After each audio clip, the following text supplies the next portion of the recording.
Bismillahirrahmanirrahim. Alhamdulillahi rabbil alamin. Allahumma salli ala sayyidina Muhammadin wa ala ali sayyidina Muhammad, amma ba'd. Qala al-Imam an-Nawawi rahimahullahu ta'ala wa nafa'ani wa iyyakum bi asrari fid dharain, amin. Al-hadithul khamis, hadis yang kelima. An ummil mu'minina Ummi Abdillah Aisyah radhiyallahu ta'ala anha qalat qala Rasulullah sallallahu alaihi wasallam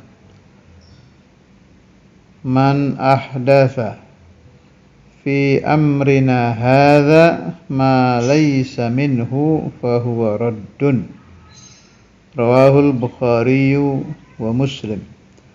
Wa fi riwayatin li Muslim man amila amalan laisa alaihi amruna fahuwa raddun. Hadis ini dari kekasih Rasulullah sallallahu alaihi wasallam, Sayyidah Aisyah radhiyallahu taala anha.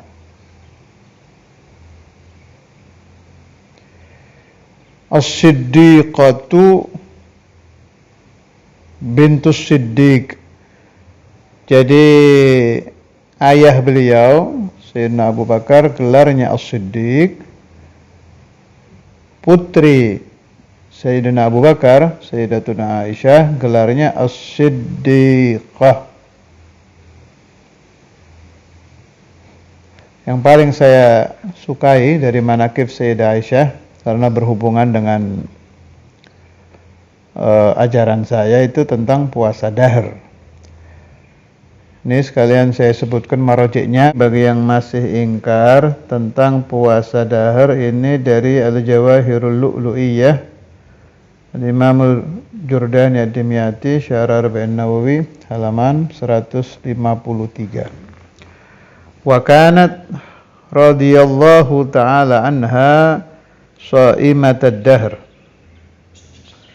Jadi Sayyidatuna Aisyah itu puasa tiap hari, sha'imatad dahr. Ini aja buat dalil sudah cukup ini tentang bagusnya puasa dahr. Sayyidah Aisyah, siapa yang tidak kenal dengan Sayyidah Aisyah?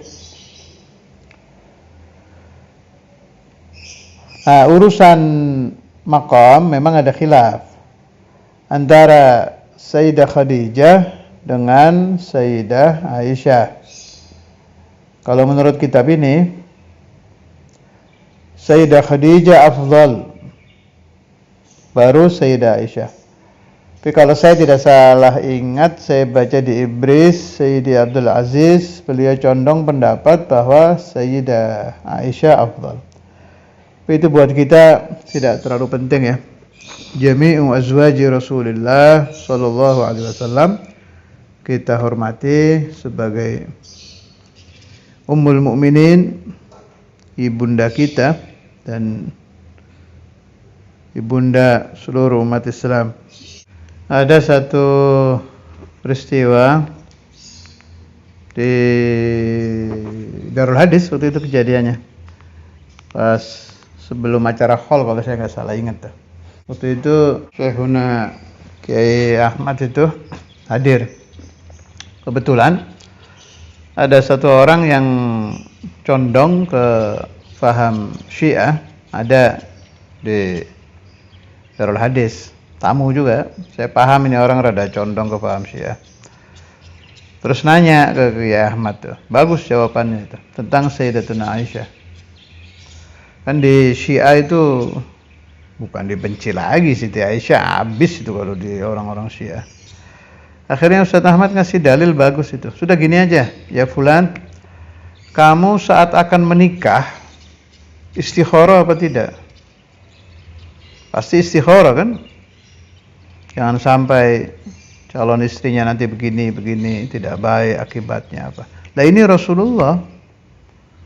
Apa mungkin Rasulullah sallallahu alaihi wasallam sebelum menikahi seorang wanita tidak bertanya dulu kepada Allah, ini baik apa tidak?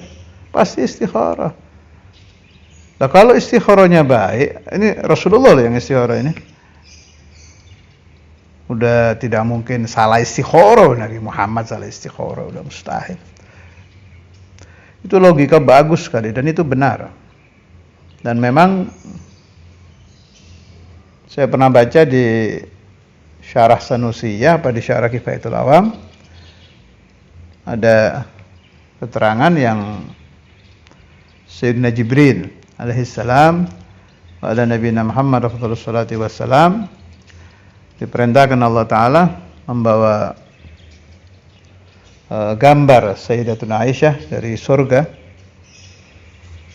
dan memberitahu Rasulullah SAW bahwa ini adalah istrimu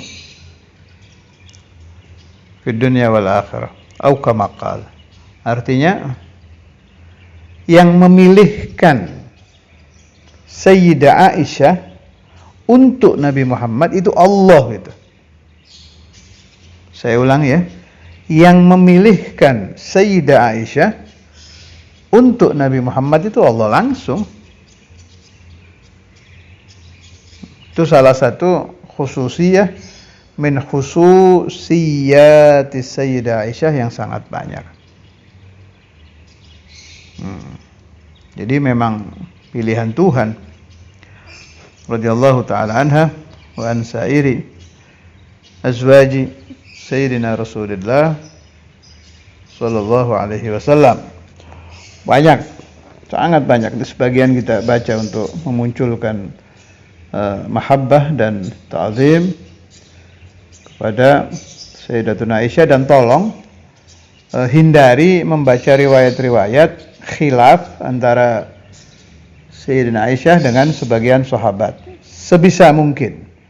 Kalau sudah terlanjur, ya boleh anak-anak Darul Hadis apa anak-anak ribat bertanya ke muallim masing-masing untuk mengobati, jangan sampai ada muncul suudzon kepada satu saja dari istri Nabi atau satu saja dari sahabat-sahabat Nabi. Sebab ajaran yang kita anut, wa ma jara bainas shihabi naskutu anhu wa ajral ijtihadi nuthbitu. Artinya naskutu itu sebisa mungkin udah jangan dibaca, tapi kalau terlanjur, ya apa yang menjadi penyakit yang menggerogoti hati Anda sehingga ada rasa menyalahkan satu sahabat, menyalahkan satu istri Nabi, utarakan kepada para muallimin supaya dijawab atau dicarikan jawaban yang menjadi syifa. Saya beri satu contoh yang sering saya utarakan di mana-mana. Saya kenal satu sayyid, ada ilmu dia, lulusan pesantren, rahimahullah, sudah meninggal sekarang. Dia cerita langsung ke saya. Asalnya ini sabab munculnya penyakit suudzon kepada sahabatnya. Seneng baca cerita-cerita itu. Cerita perang Jamal, cerita perang Siffin, pokoknya yang khilaf-khilaf itu suka baca dia. Dari bahasa Indonesia, dari buku-buku terjemahan bahasa Indonesia sampai muncul suudzon kepada ashabu Rasulullah sallallahu alaihi wasallam dan kepada azwaju Rasulullah sallallahu alaihi wasallam. Ba'du azwaju Rasulullah sallallahu alaihi wasallam. Lama dinasehati kiai-kiai, tapi dia anak baik, jadi dia kalau ke kiai tanya tentang itu, ingin sembuh gitu. Tapi kan sulit itu. Kalau kita alumni novel-novel cerita perang antara sahabat, kita dulunya hobi membaca cerita-cerita itu, sudah terekam di ingatan kita, sulit itu. Sulit, saya tahu. Sebab saya sendiri juga alumni itu. Dulu saya paling senang baca-baca itu.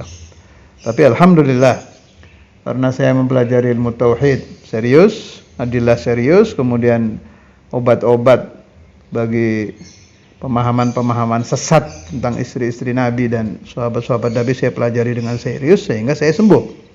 Dulu ya tidak sampai mencaci, hanya agak gimana ya, kok begini itu sudah muncul begitu-begitu. Nah, jadi kembali ke cerita tadi, dinasihati kiai, tanya ketemu Habib, ini nggak sembuh dia. Sembuhnya itu gara-gara ini ayat itulah, radhiyallahu anhum wa radu anhu. Jadi dia merenungkan, loh, ini Allah ridhonya kapan gitu. Dan ini bagus sekali. obat untuk orang yang sering suudzon dengan sahabatnya. Radhiyallahu, Allah telah ridha, anhum, dari mereka ashabu Rasulullah sallallahu alaihi wasallam, wa radu anhu, dan mereka telah ridha. Ridhonya Allah ini kapan ini? Nah, setelah dia pelajari betul, faham bahwa Allah Ta'ala itu qidam baqo, berarti ridhonya Allah Ta'ala itu qabla wujudihim fid dunya. Sebelum para ashabu Rasulullah hidup di alam dunia, Allah sudah ridha dengan mereka. Nah, dari situ dia alhamdulillah menemukan syifa, kesembuhan. Tidak ada lagi suudzon kepada ashabun Nabi Muhammad sallallahu alaihi wasallam. Naam, saya tambahkan di sini, kalau ada orang yang berkata, Habib ini kok terlalu melebih-lebihkan sahabat ya. Mereka kan manusia biasa, bukan para nabi, bukan para rasul. Saya jawab, naam, iya. Mereka memang bukan nabi, kalau nabi maksum, bukan juga rasul, rasul maksum. Lakin ashabu Rasulullah sallallahu alaihi wasallam ini nggak pakai kita buka kitab, kita sudah tahu. Ini yang sering saya renungkan dan saya bahas. Ijtama'u bi Rasulillah sallallahu alaihi wasallam yaqadatan yadan biyadin jasadan bijasadin. Pertemuan para sahabat itu dengan Nabi Muhammad itu di alam dunia yaqadah. Dan itu pembahasannya silakan dibaca di kitab-kitab, betapa kuatnya asar magnet yang masuk ke batin mukmin mukminah yang berijtima, kumpul langsung dengan Rasulullah sallallahu alaihi wasallam. Itu kan katanya 1 detik saja seorang mukmin atau mukminah kumpul dengan Nabi Muhammad, melihat Rasulullah, ma'aliman, jelas ma'aliman, itu langsung naik pangkatnya ke a'la darajatil wilayah. Ini cerita wali-wali zaman kita, orang-orang ahli tirakat, ahli riyadhah, ahli thariqah, yang yusadduna ala Rasulullah sallallahu alaihi wasallam sampai sehari 30.000, 40.000, 50.000, sehingga mereka berkumpul ya Allah dengan Nabi itu dapat itu. Nah, coba dipikir, sahabat Nabi ini ketemu ya Allah gak kehitung itu, tidak terhitung, sinin wasinin, bertahun-tahun. Nah, kira-kira dapatnya berapa? Dapat nurul iman, dapat tarikan magnet dari imannya Rasulullah sallallahu alaihi wasallam. Ini enggak cerita da'awat ya. Enggak cerita doa Nabi untuk kalau Rasulullah ziarah ke makam sahabat mendoakan. Enggak cerita itu ziyadah, itu tambahan lagi. Ini baru cerita yang ketemu ma'al iman. Dan ini tidak bisa kita dapat. Atau kalau kita dapat ya sangat-sangat sulit. Untuk yaqadha dengan Nabi itu kan bukan hal mudah, malah dibilang a'la darajatil wusul, paling tinggi-tingginya derajat wusul, derajat kewalian itu ketemu Rasulullah sallallahu alaihi wasallam yaqadhatan. Dan ini didapat oleh para sahabat balash, gratis, yaumiyan, tergantung umur masing-masing dan tergantung banyaknya beliau-beliau itu datang ke Rasulullah sallallahu alaihi wasallam. Itu salah satu yang bisa dijadikan obat sehingga kita paham bahwa haula, mereka para ashabun Nabi Muhammad sallallahu alaihi wasallam itu lain daripada yang lain. Betul-betul kaum yang mumtaz, istimewa, yang ila yaumil qiyamah tidak akan muncul lagi satu kelompok ke ashabi Rasulullah sallallahu alaihi wasallam. An ummil mu'minin Ummi Abdillah. Sayyidah Aisyah ini beliau tidak punya anak. Jadi gelar Ummu Abdillah ini ibu Sayyidina Abdullah ini Ibnu Zubair. Jadi An-Nabi sallallahu alaihi wasallam kannaha bibni ukhtiha Asma. Abdullah ibn Zubair. Aisyah radhiyallahu taala anha qalat qala Rasulullah sallallahu alaihi wasallam, man ahdatha, siapa yang membuat perkara baru fi amrina, di perkara kami, yakni dalam agama, hadza ini, ma laisa minhu, yang tidak termasuk darinya, fahuwa raddun, Ini yang banyak dipakai dalil orang-orang Wahabi nih tentang bid'ah-bid'ah. Rawahul Bukhari wa Muslim, meriwayatkan kepada hadis ini Imam Al-Bukhari dan Imam Muslim. Wa fi riwayatin, dan di dalam lain riwayat, man amila amalan, siapa yang mengamalkan satu perbuatan laisa alaihi amruna, tidak ada di dalam perbuatan itu perkara kita, bahwa raddun, maka dia tertolak. Jadi bagaimana sikap kita urusan hadis ini? Ya gampang. Kita menilai ini bid'ah. Kan bid'ah yang macam-macam kan, ada bid'ah hasanah, ada bid'ah sayyi'ah. Na'ud ilal ulama, selesai.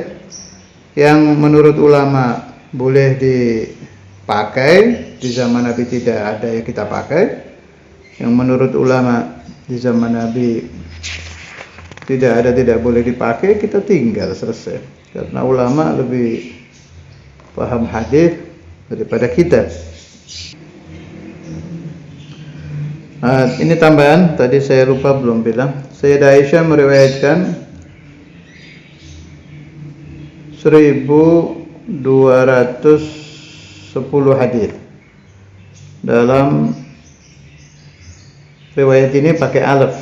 Riwayat lain ada yang pakai 2000. Jadi ada yang bilang 1210, ada yang bilang 2210. Saya ulangi, ada yang bilang 1210, ada yang bilang 2210. Tapi saya condong kepada riwayat 2000. Sebab beliau kan masuk al-mukthirun kan, wal-mukthiruna fi riwayatil athar. Abu Hurairah tayyadih Ibnu Umar wa Nasunul Faruq al-Khudri wa Jabirun zaujatun Nabi, termasuk yang mukthir, yang banyak meriwayatkan hadis. Wa matat wa umruha, umur beliau ketika meninggal 66, makamnya di Baqi. Radhiyallahu taala anha wa an jami'i ashabi Rasulillah sallallahu alaihi wasallam. Jadi yang dimaksud amruna itu amrullah wa amru rasulih. Jadi agama itu kan bukan dari pikiran ya. Semuanya kembali kepada kitabullah wa sunnatu Rasulullah sallallahu alaihi wasallam. Ya, itu yang dimaksud tidak boleh membuat hal baru yang munculnya dari pikiran, dari hawa nafsu. Tapi ada namanya ijtihad. Ijtihad ulama-ulama mujtahidin. Mereka juga istinbat dari Al-Quran dan dari hadis Rasulullah Sallallahu Alaihi Wasallam. Itu juga nggak pakai hawa nafsu, sama. Nggak mungkin itu Imam Syafi'i, Maliki, Hanafi, Hambali, muttabi'ul hawa, haula agtab. Lepas dari mujtahid mutlak fil ilm, dalam wilayah mereka kutub-kutub itu. Nah, ini tambahan, saya temukan kalam Al-Habib Al-Imam Al-Qutb Ahmad bin Hasan Al-Attas dalam kitab Tadhkirun Nas dan kitab-kitab beliau yang lain. Jadi ringkasnya begini, setiap yang ada dalil Al-Quran dan dalil hadis, maka kita ikut Allah wa Rasuluh. Ya, ikut Allah wa Rasuluh. Dah. Yang tidak ada di Quran dan hadis, adanya di mazhab, kita ikut mazhab. Yang Imam Syafi'i, Imam Malik dan lain-lain. Lalu bagaimana kalau ada ishtibah, ada alamah, tambah kesini kan masalah tambah banyak kan. Ada satu alamah umpama, ahli mazhab 4. Terjadi satu masalah. Belum ada pembahasan di Quran, belum ada pembahasan di hadis, di mazhab tidak ada. Famadza naf'al? Nah, ini ada keterangan bagus dari Habib Ahmad bin Hasan. Beliau bilang, ulama-ulama kayak Habib Abdullah Haddad, ini ana arwi bil ma'na la bil lafaz. Al-Habib Umar bin Abdurrahman Attas, Sayyidina Umar Muhdar, Sayyidina Abdurrahman As-Saggaf dan lain-lain, itu ya'khudunahu biqulubihim. Mereka mengambil pemecahan masalah tadi dari hati-hati mereka lewat dua jalur. imma yasaluna an Rasulillah sallallahu alaihi wasallam, atau aulia yang sudah meninggal. Kan di Tadhkirun Nas itu banyak cerita tuh. Habib Ahmad bin Hasan ketemu sampai masalah manasikul hajj, ketika beliau bertemu rohnya Sayyidina Ibrahim alaihissalam, langsung tanya bagaimana manasik haji yang asli itu. Itu kelebihan dari haula habaibuna. Atau ijtama' bi ruhil Imam Nawawi wal Imam Al-Ghazali, baca aja Tadhkirun Nas, banyak cerita-cerita seperti itu. Yakhudunahu bi qulubihim atau bi tariqil ilham. Tariqil ilham. Naam, lewat ini tidak bisa dijadikan fatwa, jelas. Tapi kita sebagai pengikut Thariqah Alawiyah, pengikut para habaib, ya nggak apa-apa kita pakai. Memang buat ifta nggak bisa. Untuk ifta ya harus kembali ke kitab-kitab yang biasa itu. Ada lagi juga satu tambahan pembahasan, ini juga saya dengar dari Syekhuna Ki Ahmad waktu saya ngaji di Giren. Di Giren itu kenapa sering ada pembahasan tentang sahabat? Sebab zaman saya di sana dulu masih sering tuh alumni-alumni Iran, beberapa lulusan Iran yang datang sehingga dimunculkan pembahasan untuk penjagaan, jangan sampai santri-santri itu terbawa ajaran-ajaran Syiah. Di antaranya lagi itu ada kata-kata gini tuh, pembahasan bagus juga itu dari Ki Ahmad. Ibarat pesantren, kita santri Darul Hadis, berarti kan santrinya Syaikhul Imam, santrinya Imam Al-Habar, Habib Abdul Qadir, Habib Abdullah. Udah. Umpama ada santri Sarang, berarti itu santrinya Mbah Maimun. Ada santri Lirboyo gitu, berarti itu santrinya Ki Mahrus dan lain-lain. Yang muncul dari kata-kata para santri ini yang di depan kan syekhuhum, gurunya siapa ini? Nah, ini ashabu Rasulullah sallallahu alaihi wasallam, ini talamidzu Rasulullah. Hum talamidun Nabi Muhammad. Mereka itu ibarat nyantren, mondok langsung di Rasulullah. Garis bawah itu kata-kata Rasulullah sallallahu alaihi wasallam. Kalau orang ngaji di pesantrennya wali aja kan ada domanah itu. Ya kayak Imam Al-Habar, beliau sering mengutarakan domanah itu yang beliau warisi dari guru beliau, Habibul Imam Al-Qutb Abdullah bin Umar Asy-Syatiri. Apa domanahnya itu? Aukamakal ya. Ini salah satu riwayat saya dengar dari Ammana Abdurrahman Al-Idrus itu Bondo, almarhum, itu alumni Darul Hadis. Beliau cerita ke saya lagi nuntun Imamul Habar dari Embong Arab ke rumah Hubabah Afifah. Jadi ceritanya anak-anak dulu tuh, wali-wali wafa Ami Abdurrahman Al-Idrus dan lain-lain.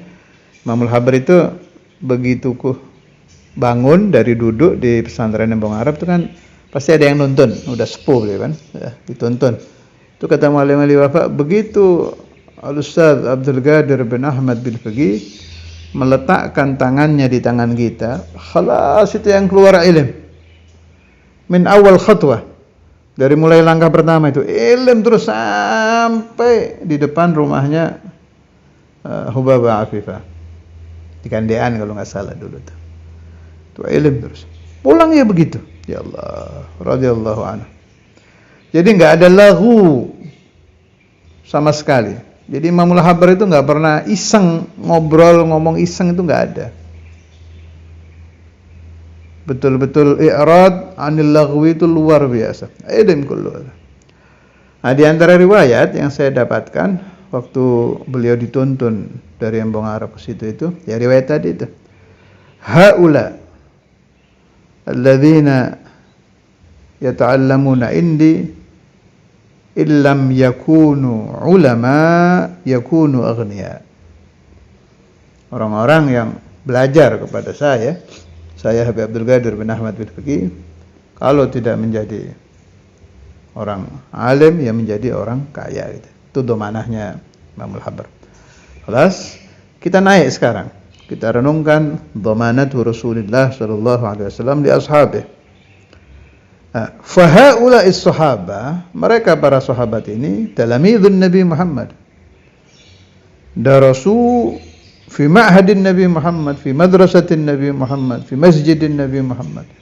Mereka belajar fi masjidi Rasulullah. Lah kira-kira dhamanahnya bagaimana? Al-habaib wal qiyayat wal ulama itu kan gatrah min Rasulullah sallallahu alaihi wasallam. Juz' minan Nabi Muhammad. Itu dhamanahnya aneh-aneh sudah itu. Kullu alim rabbani lahu dhamanah. Ini pusat ini, asal. Al-aslu Rasulullah sallallahu alaihi wasallam. Jadi kalau ada orang, ada otak, ada akal, ada pikiran meremehkan sahabat, menurut saya itu enggak beres itu pikiran. Ima otaknya yang enggak beres. Kalau otaknya enggak beres ya sudah ya, al-majnun udah bisa didengar omongannya. Atau jalur fikirnya, cara berpikirnya ini yang keliru. Tapi yang banyak sih biasanya ini alur fikir ini keliru gara-gara itu tadi baca cerita-cerita enggak jelas itu. Cerita-cerita yang masih faedah dibaca, tapi zaman sekarang repot ya, ada internet, ada ini. Tinggal pencet keluar cerita perang Jamal, cerita perang Siffin, cerita ini, cerita itu. Makanya dibutuhkan pondasi untuk selamat ketika membaca cerita-cerita tadi. Apa itu? Ya ilmu tauhid. Enggak ada lagi sudah. Ilmu tauhid itu kan mulai la ilaha illallah Muhammadur Rasulullah, kemudian lanjutannya itu ismatul anbiya, mahabbatul anbiya, ta'zimul anbiya, hubbul Quran, ta'zimul Quran, itu apa rumusnya? An-nu'azzima ma 'azzamahullah itu. Nah, masuk di situ sahabu Rasulullah, ahlu baiti Rasulullah, dzurriyyatu Rasul, itu kan ada qawaidnya semua. Ini harus paham. Di antara qawaid yang membuat kita aman, tidak sampai ada suudzon kepada ashabun Nabi Muhammad yang saya terangkan tadi itu. Mulai dari merenung manhum. Kalau ada talamid, fatalamidu Rasulullah sallallahu alaihi wasallam humus sahabah. Tadi dari merenungkan radhiyallahu anhum wa radu anhu. Kemudian kalau ada yang mengatakan, tadi belum saya jawab, mereka kan tidak maksum, iya, tapi maghfur. Enggak beda sama rumusnya aulia. Kalau anbiya itu maksumun, kalau aulia mahfuzun. Mal farqu bainahuma? Kalau anbiya total mustahil maksiat, kalau aulia jaiz. Bisa jadi mereka maksiat, tapi ya tadarakuhum at-taubah. Mereka bakal taubat, diampuni oleh Allah Ta'ala. Nah, itu aulia. Sekarang sahabat dengan aulia tinggi mana? Tinggi sahabat. Kalau aulia saja, bila mereka berdosa, Allah Ta'ala ya tadarakuhum bitaubah, menyusuli mereka dengan taubat, kemudian diberi mukaffirat. Mungkin mereka sakit, mungkin dicaci, mungkin ini, mungkin itu, sehingga bersih lagi. Ini sahabat ini. Di atasnya para wali. Kan kaidahnya nihayah, paling tinggi-tingginya magam wilayah itu tidak sampai bisa menempati bidayatus sahabah. Nah, kalau aulia itu yatadarakuhum at-taubah, apalagi ashabun Nabi Muhammad sallallahu alaihi wasallam. Fanu'minu bi anna ashab Rasulullah sallallahu alaihi wasallam kulluhum fil jannah. Kita beriman itu sudah. Nah, tapi apakah mereka maksum? Tidak. Bisakah mereka berdosa? Bisa. Hanya pasti sebelum mereka meninggal, mereka akan taubat, diberi mukaffirat oleh Allah Ta'ala. Kenapa ini terjadi? Kalau saya tetap kembali ke ayat tadi. Radhiyallahu anhum. Ridhonya Allah ini azali ini. Sebelum wujudus sahabat Allah sudah ridha. Artinya in aznabu pasti yatadarakuhum at-taubah. Selesai. Dan tidak bisa dibantah lagi itu Quran itu. Radhiyallahu anhum wa radu anhum. Ya, fakaifa bi azwajin nabi, sama. Kalau sahabat aja segitu ya apalagi azwaj. orang-orang yang dicintai oleh Rasulullah SAW. Apalagi pimpinan mereka Sayyidah Aisyah radhiyallahu taala anha.